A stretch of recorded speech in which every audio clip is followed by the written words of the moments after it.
AI ఈ ప్రపంచ రూపురేఖల్ని పూర్తిగా మార్చేసింది.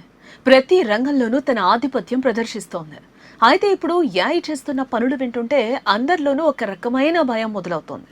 ప్రకృతిలో అసలు లేని కొత్త వైరస్లను సృష్టించి ఏఐ సంచలనం సృష్టించింది. అమెరికాలో స్టాన్ఫోర్డ్ విశ్వవిద్యాలయం ఆర్క్ ఇన్స్టిట్యూట్ శాస్త్రవేత్తలు ఏఐ సాయంతో సరికొత్త వైరస్లను తయారు చేశారు. సైన్స్ జర్నల్లో ప్రచురితమైన ఈ వార్త ప్రస్తుతం ప్రపంచవ్యాప్తంగా పెద్ద చర్చకు దారితీసింది.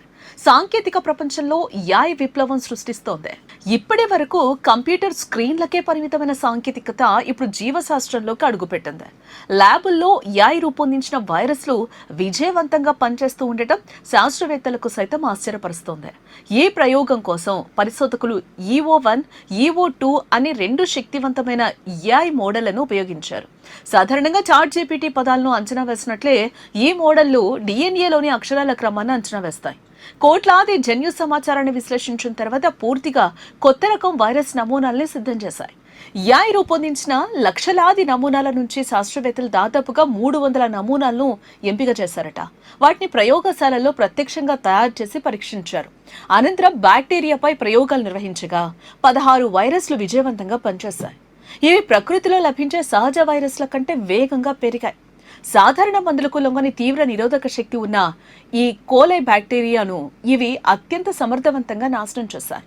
ఈ వైరస్ల వల్ల మనుషులకు, జంతువులకు, మొక్కలకు ఎలాంటి హాని జరగదు. ఇవి కేవలం హానికర బ్యాక్టీరియాను మాత్రమే లక్ష్యంగా చేసుకుని దాడి చేస్తాయి.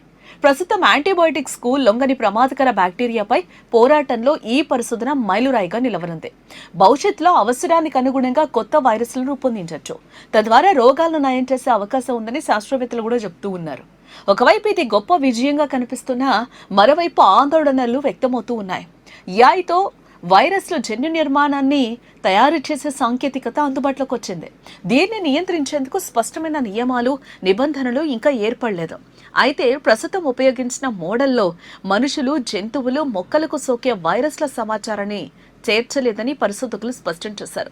పూర్తి భద్రతా ప్రమాణాలు పాటిస్తూనే ఈ ప్రయోగాలు నిర్వహించినట్లు వెల్లడించారు. మొత్తానికి ఏఐ విప్లవం వైద్య రంగంలో సరికొత్త ఆశలే రేపుతోంది. సూపర్ బగ్స్ బారిన పడిన రోగులకు ఇది ప్రాణదానంగా మారే అవకాశం స్పష్టంగా కనిపిస్తుంది. ప్రయోగశాలలకే పరిమితమైన ఈ పరిశోధనలు సమాజానికి ఎంత మేలు చేస్తాయో వేచి చూడాలి. సాంకేతికత సరైన రీతిలో వినియోగిస్తే మానవాళికి ఎంతో ప్రయోజనం చేకూరుతుంది. ఏఐ సృష్టిస్తున్న ఈ కొత్త వైరస్ల ప్రయోగంపై మీ అభిప్రాయం ఏంటి? ఇది మానవాళికి దక్కిన వరమా? భవిష్యత్తులో పెద్ద ప్రమాదంగా మారుతుందా? మీ ఆలోచనలు కింద కామెంట్ సెక్షన్లో ఖచ్చితంగా తెలియచేయండి. ఈ సమాచారం మీకు నచ్చితే వెంటనే లైక్ చేయండి. మరిన్ని తాజా సంచలన వార్తల కోసం మన ఛానల్ని సబ్స్క్రైబ్ చేసుకోండి.